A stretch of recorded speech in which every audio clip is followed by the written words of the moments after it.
Saitama, a bald man in a cape, decides to deal with the situation when a blue monster appears, leaving destruction in its wake. He saves a young girl from the monster, whose name is Vaccine Man, who claims to have a more interesting backstory than just being a hero for fun. But before he can finish his villain exposition, Baldy defeats him with a single punch, and screaming in frustration, only one punch again. The less bald and more unemployed Saitama encounters a half-crab man named Crablante, but he leaves him alone because a little boy with an impressive cleft chin drew nipples on his carapace and apparently needs to pay for it. So he decides to save the kid by killing Crablante with a necktie ripping out his eye stalk. After that, he trained so hard he went bald. That was 3 years ago. Present-day Saitama recalls a colossal man interrupting his shopping trip apparently. A mad scientist created a serum to make this meathead brother the strongest man alive. Saitama appears on the left shoulder, while the brains maniacally denotes how they'll rule the world, until he notices and tells his brother to kill the man on his shoulder. No, the other it dawns on the bronze, and he tries removing Saitama from his sight, sending him deep underground. Being the strongest man alive leaves you feeling hollow. Saitama concurs that having too much power is boring. Leveling B City by accident with one right hook, sending the giant flying.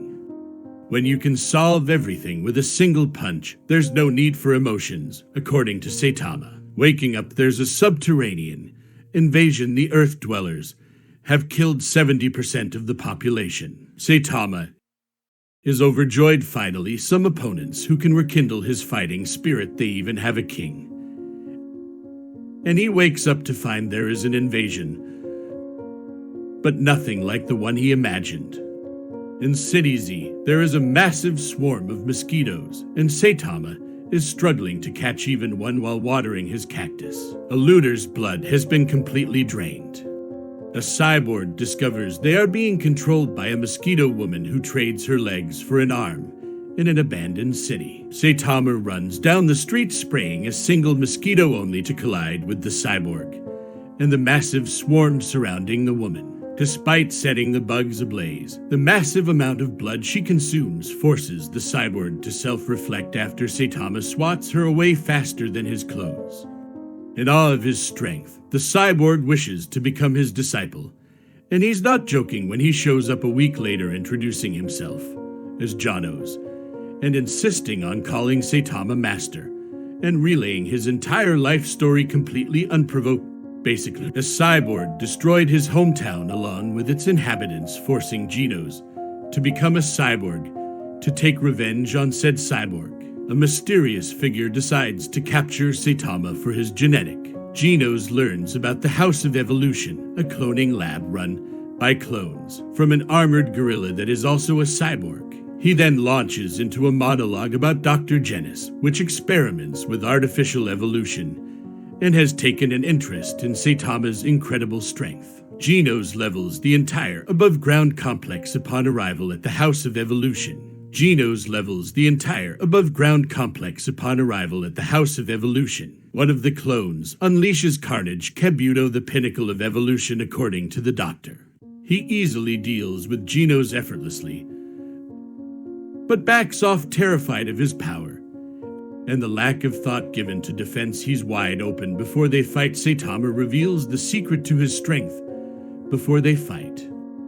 100 push-ups, 100 sit-ups, 100 squats, and a 10-kilometer run every day for 3 years, or at least until your hair falls out, is just regular strength training that can't be his secret, unfortunately for everyone in the room. Carnage, Kabuto enters carnage mode.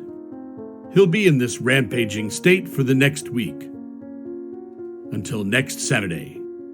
Saitama appears defeated. He isn't even putting up a fight a whole week, which means today is Saturday. He's made a huge mistake by missing discount day at the supermarket, completely destroying his wallet. In carnage, Kabuto, but Genos assures him that there's still time to make it before the store closes. They rip a hole in the wall and rush to the store. Dr. Genos abandons his research immediately, while the Hero Association investigates Genos' destructive abilities. A passionate speech about eating banks or trickle-down bootstraps follows. A terrorist named Hammerhead destroys a building owned by Zeniru, a wealthy and powerful man. Wrong building, but the thought is what counts, right?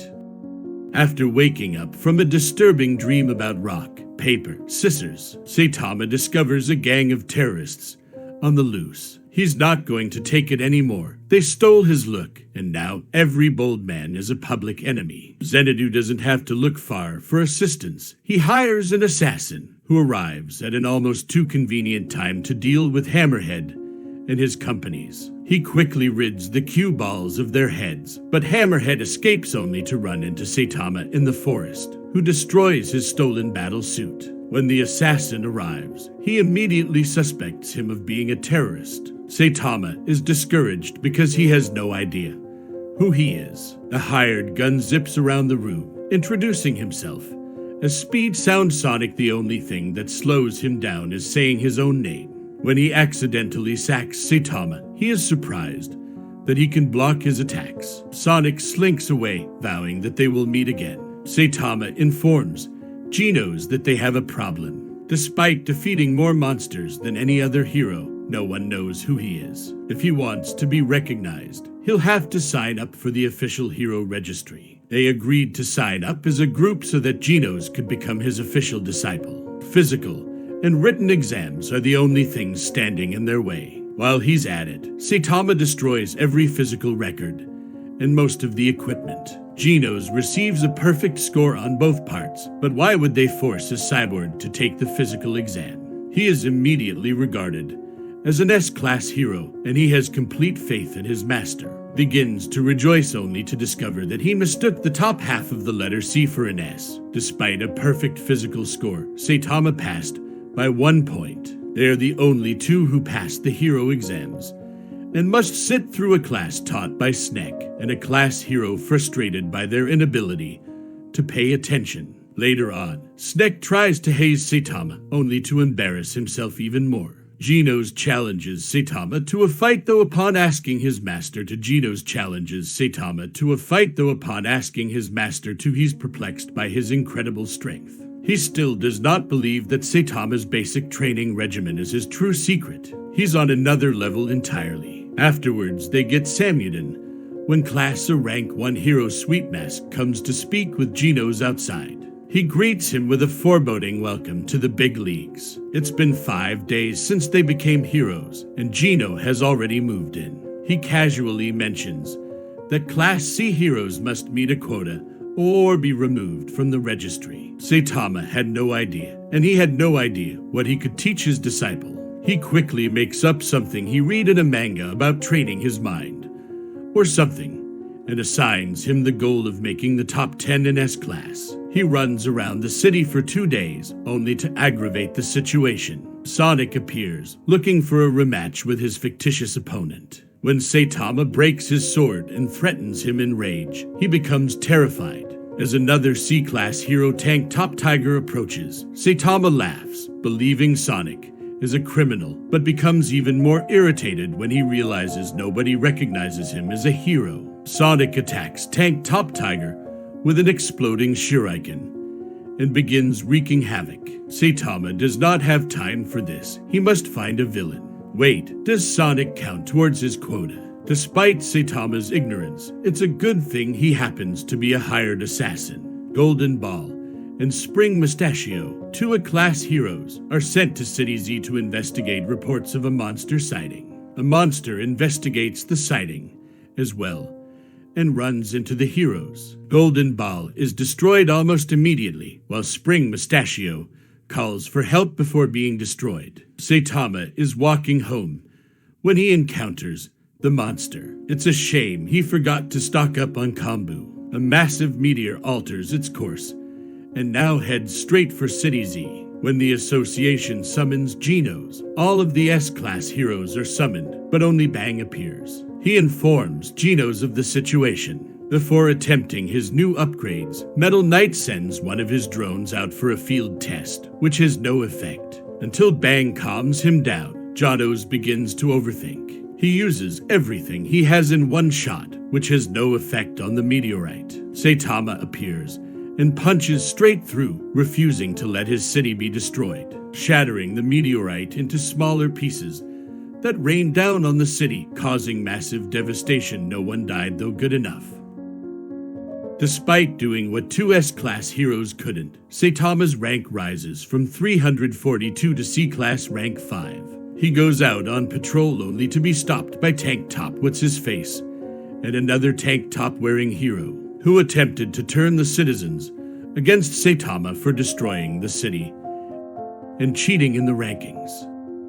Saitama becomes enraged and yells at the crowd, who are completely unaware that they would not be standing there without him. He is not doing this to gain admiration. He does it because he enjoys it. Genos calms him down before he causes a bigger commotion. The sea folk announced their surface invasion. A Moomin rider rushes to the scene, but it is too late. Saitama happened to be walking by and took care of it right away. While Saitama watches the news, a class hero named Stinger defeats some of the sea folk who begin to emerge in City J. The Sea King appears, defeating Stinger with ease as Genos, Saitama, and Moomin Rider head to the scene. Lightning Max debates whether to step in when the Sea King appears behind him, taking him out in a single hit. Two fugitives from Justice Piri Piri Prisoner, an S-class hero, and Sonic encounter the Sea King, who has difficulty dealing with the former. After being insulted, Sonic decides to challenge him, but as the rain begins to fall, the Sea King only grows faster and stronger. The Moomin Rider comes across a lost Saitama searching for Genos and offers him a ride. Sonic escapes with his life, but not his clothes, telling the cyborg not to bother running past Saitama on his way out. Saitama jumps off the bike, perplexed as to who the naked man was. He finds Moomin Rider's dropped phone when the Hero Association calls. Genos battles the Sea King, who rips his arm off as he tries to evacuate the stadium, but he is shot down while attempting to save a little girl. Not to worry, the Moomin Rider has arrived. He absolutely refuses to give up giving rousing speeches and receiving applause from the audience. Saitama apprehends him before the Sea King murders him, thus interrupting his villain exposition. Hugh Ball winds up and completely wrecks the King of the Deep with one punch, stopping both him and the rain. Sonic, now clothed, returns with his weapons a few seconds too late, believing the monster has vanished. At their apartment, Genos and Saitama receive a lot of fan mail, hate mail, and one fan letter in Saitama's case, prompting a flashback to the aftermath of the battle, where Saitama vindicates one crowd member smack-talking heroes. He lies to them, claiming that he is the one who steps in to steal other heroes' credit, making them appreciate the fallen ones. A third letter arrived from the Hero Association, promoting him to C-Class Rank 1, and inviting him to a meeting to decide whether to move up to B-Class. They debate whether he's a fraud despite his record-breaking test scores. If he's genuine, they'll find out soon. On his way back home, he stops for a bite to eat only to be approached by Moomin Rider, who offers to buy him a drink because he couldn't say everything in his thank you letter. At Bang's dojo, he tells Genos and Saitama that one of his students went crazy and defeated all his top disciples when someone from the Hero Association shows up claiming there's an emergency meeting for all S-Class heroes. Saitama goes along since he has nothing better to do. Madame Shibabawa, a seer who predicted monster attacks, died, but with her last breath, she predicted that the Earth would be in trouble within the next 6 months. Suddenly, the headquarters is attacked, and a massive alien spaceship appears in the sky, leveling the city. Genos looks around, but Saitama has already busted through the ceiling, easily boarding the ship, leaving the S-Class heroes to fight on the ground. Jerryugan Shoop, one of the aliens, panics as Saitama runs through the ship, punching everything in his path. They call Melzar guard the regenerating multi-headed alien, fighting the S-Class heroes on the ground and returning to the ship to assist. Meanwhile, Saitama continues his search for the captain, breaking everything he touches. Physical attacks have no effect on the heroes fighting the alien, until a metal bat finds and destroys a blue marble which kills one of the heads. When Saitama is contacted telepathically and told to leave, claiming he's lost, and the alien is happy to direct him off the ship until he goes in the opposite direction. Smashing through the door, he finds the telepath, who tries to intimidate him with telekinesis, but Saitama says it's a waste of time to use such power to throw pebbles around, tossing one right through its head. The ship's gunner waits for confirmation, but decides to fire regardless, but the S-class hero Tornado stops the barrage, redirecting it towards the ship. The Moomin Rider saves the survivors in City A, inspiring other low-level heroes to join in. Bang destroys another of Melzar guards' heads, leaving only one, inciting an attack that propels him through multiple buildings. Back on the ship, Saitama smashes through the alien leader's door, which recognizes him as the planet's strongest warrior with seemingly limitless energy. Before they fight, he wishes to exchange names out of respect, introducing himself as Burroughs, the leader of the Dark Matter Gang and the universe's dominator. Saitama begins introducing himself as a hero for fun. Makes that a professional hero, catching himself and saving him from embarrassment when Burroughs grew tired of being so powerful. An alien seer predicted that he would find someone worthy of fighting. Saitama doesn't care, punching him only to break his armor, which seals his unimaginable power. Sure, okay, he has no problem keeping up, even punching Burroughs' arm off. Tornado uses her telekinesis to attack the ship, while Drive Knight warns Genos that Metal Knight is not an ally. Bang is perfectly fine and destroys the last of Melzar guards' heads.